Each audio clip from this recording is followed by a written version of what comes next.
Thanks, guys, for coming. This is my first time reading in front of an American audience. Y'all are from the States, right? It's my first time. I hope you understand and you can hear my accent. You know what I'm saying.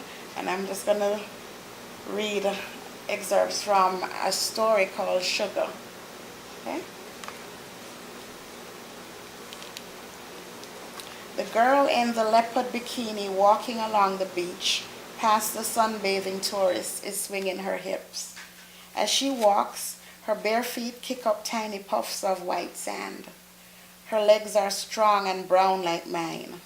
Her braids, real braids that have been done in some fancy foreign boutique perhaps, rather than by one of the local girls here, hang down her back, cascading down like a waterfall at midnight, swishing from side to side against her bottom as she walks toward the calling waves.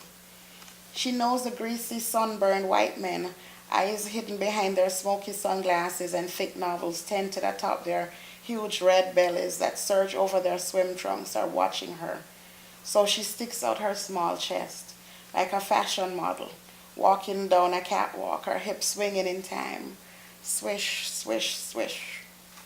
The girl in the leopard bikini is slim and fine-featured and alone on vacation here at the resort. I do not know her name. She has never spoken to me. She perhaps thinks of my station as being too lowly, or maybe it is because I am a woman. But I can tell that she's not that much older than me. How can she afford a vacation here by herself? I have seen her a few times at night, talking and laughing with those same lobster-red men with the flabby paunches. I like to watch her from a little distance on the nights that I serve drinks beside Ernesto the Cuban at the tiki bar. She has been here at the resort for almost 2 weeks now, longer even than Peter and Denise, who've been here 8 days. Under an ink-black sky with shooting stars falling like rain, she will lean forward to listen to one of the men who says something in her ear over the din of the Calypso house band. A breeze ruffles by and I imagine the reflection of the votive candles' flames flickering in her eyes. She pushes back a few loose braids that have freed themselves from her upsweep behind her ear, and I see the stud there.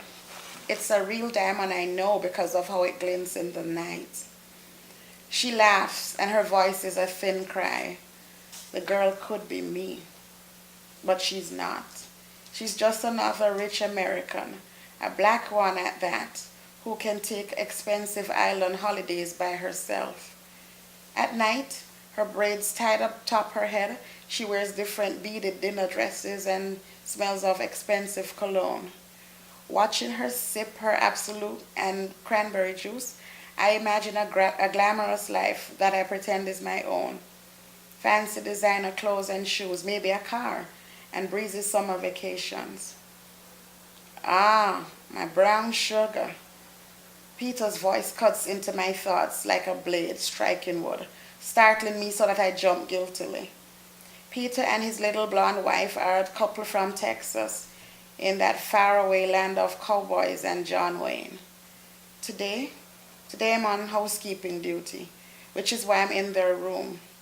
I spin around sharply to see Peter standing in the doorway beside my cart, hugging Denise, who is a good foot and a half shorter, and who appears to be growing out of his side like a tumor.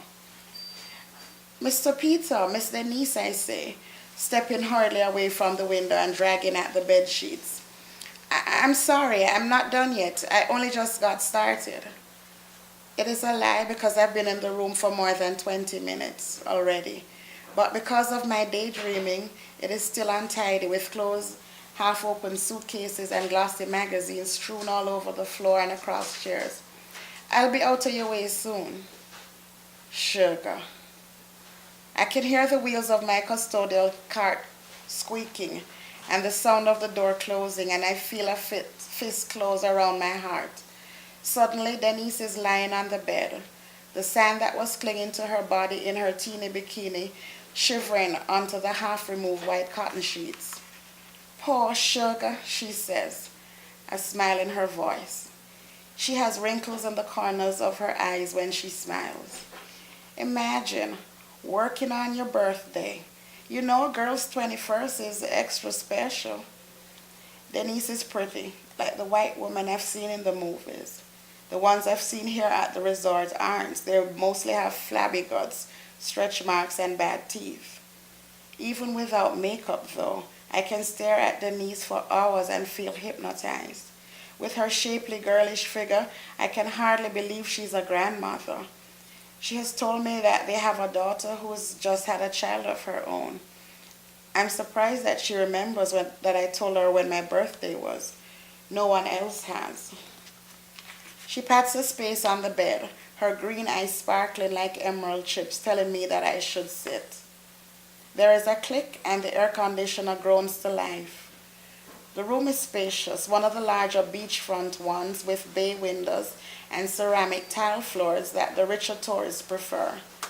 It is identically furnished like the other rooms along this stretch, with rattan chairs, a mahogany chest of drawers, and a TV.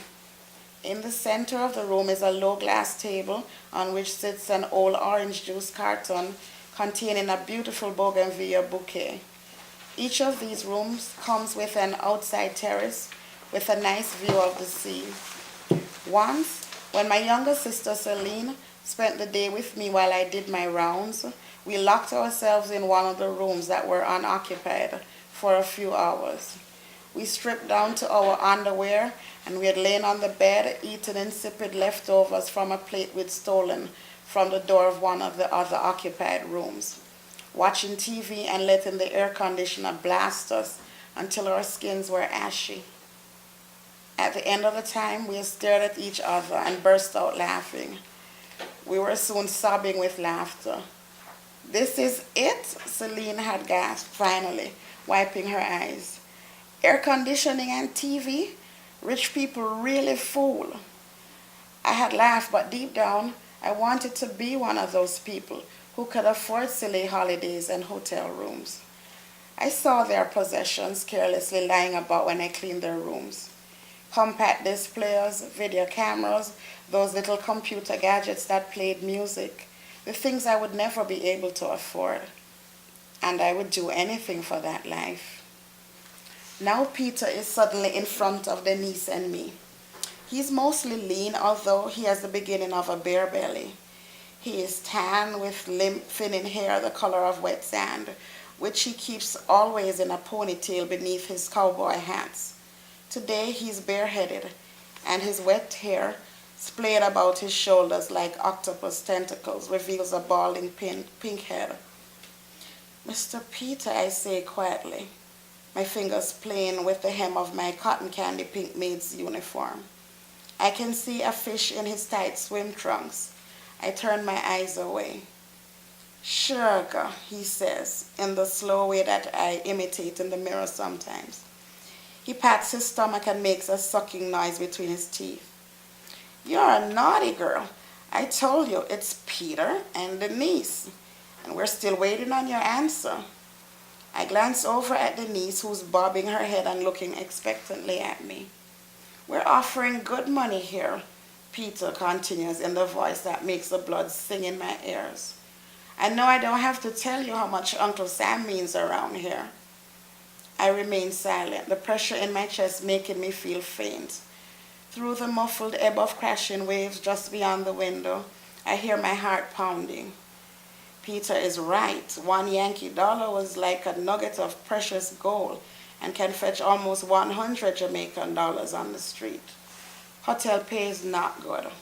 The rich hotel owners that play hug up with the government are the ones who reap most of the benefits. Still, it's better than nothing. I think of what that money could do.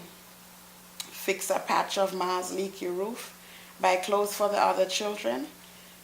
And I think of Isaiah in Kingston, the only man I've ever been with, the only man who has ever loved me.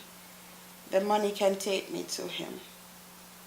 I feel Denise drawing little circles on my back with her fingers, and the feeling is not unpleasant. She sits up so that she can speak directly into my ear.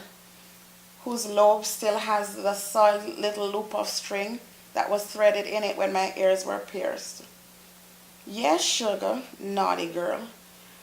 Her lips are cool against my skin, her voice smoky. It reminds me of a trickle of water in a dried up riverbed. We'll be going back home day after tomorrow, so what's the answer gonna be? She places a damp kiss on my neck, soft as morning dew, before blowing on the small hairs on my face. I feel goose flesh rising on my arms and I feel sick, as if I'm gonna puke.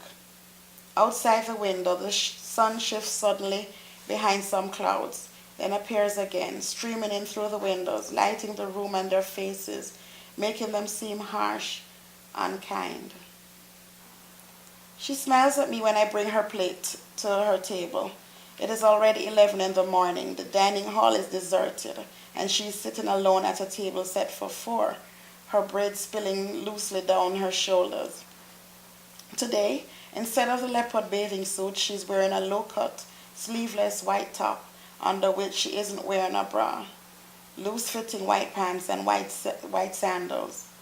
Next to her, my clothes look like they should be in a pile for the garbage. Up close, I see she's even prettier than I'd believed.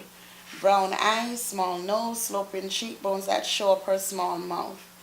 She's ordered the saltfish fritters, callaloo and fried johnny cakes, and a mug of chocolate tea. I set the tray down and tell her it is good, and she seems surprised that I can speak at all. You speak English real good, she says, giving me a small smile before leaning forward to smell the food. You new here? I've never seen you around. I tell her that my friend Adele, who's supposed to be on dining hall duty today, is out sick, so I have to fill in for her. I'm usually on housekeeping, I say. Sometimes at night I work in the bar. I've seen you there before. You always take Absolute and cranberry juice. I stand waiting for her to remember. And what? Maybe ask me to sit with her? Already I can imagine us being friends. She will tell me her name and I will tell her she's the person I would most love to be in this world. But she immediately seems to forget that I'm there and starts to eat. And I feel dismissed, useless. I cannot move. I know that I should, but I'm helpless, my feet heavy as if they're stuck to melting tar. My stomach begins to quiver because I want to lay my cheek against that large stud that sparkles in her ear and to feel the smoothness of that jewel against my teeth. Nothing seems as important to me now as getting 2 real diamonds for my ears. Not Ma's roof, not the clothes for the children, nothing, not even Isaiah. Outside I see a million butterflies flitting about in the golden sunlight. He once told me there's a place in Kingston where in butterfly season you can see them falling out of trees like golden rain. We'd made plans to marry beneath one of those trees. But those plans, like Isaiah, have all disappeared. Suddenly an image of Peter and Denise appears before me. The money they promised me for one night. It's only one night. As I turn and walk away, I wait for the guilt I expect to wash over me, telling me what to do, but it never comes. In the yard, the younger children are chasing a mother hen and baby chicks on a scabby patch of grass. They do not notice when I lift the latch of the dilapidated wooden gate and walk in. The smell of chicken poo is strong in my nostrils.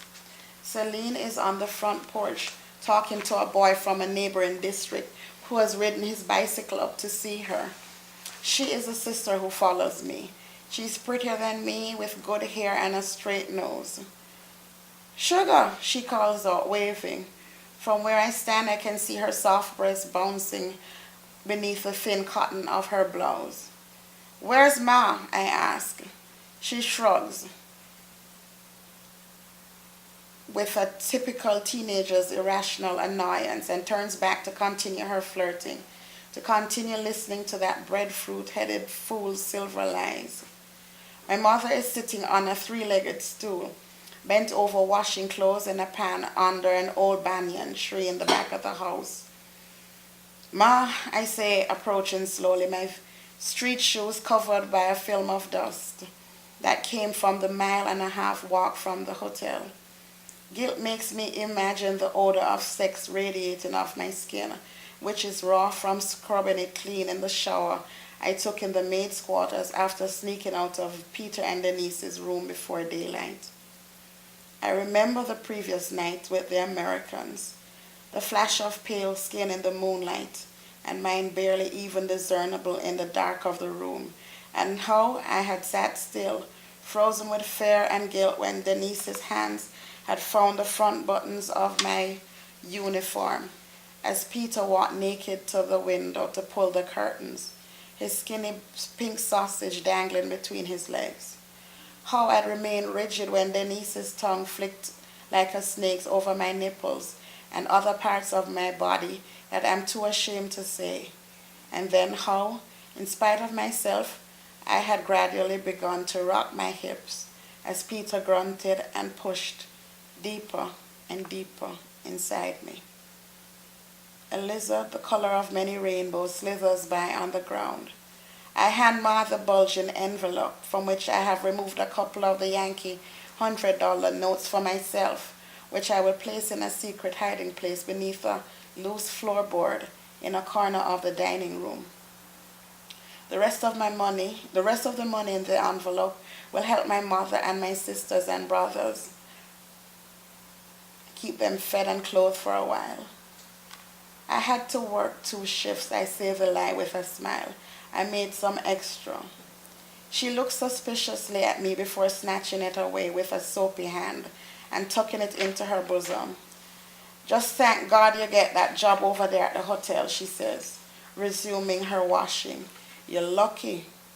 She slaps at a mosquito on a varicose veined leg and begins to hum the words of a hymn she sings at the Clapham church she visits on Sunday mornings.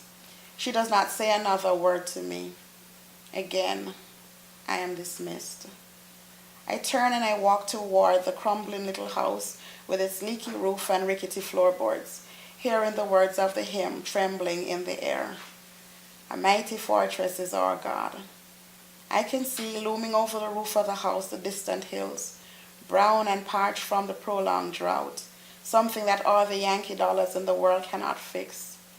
As my mother's off-key singing fills up the morning, I find myself wondering what I would say if tonight, when she crawls onto the spot beside me on the mat that we share, she asks me how I really made all that money. What would I say? I think maybe I would close my eyes and picture myself as the girl on the beach in the leopard bikini with 2 diamonds in my ear. And above the sound of crickets chirping outside our window in that vast country night, I would tell my mother what she wanted to hear. There in the dark, I would whisper, Ma, the Lord moves in mysterious ways. Thank you.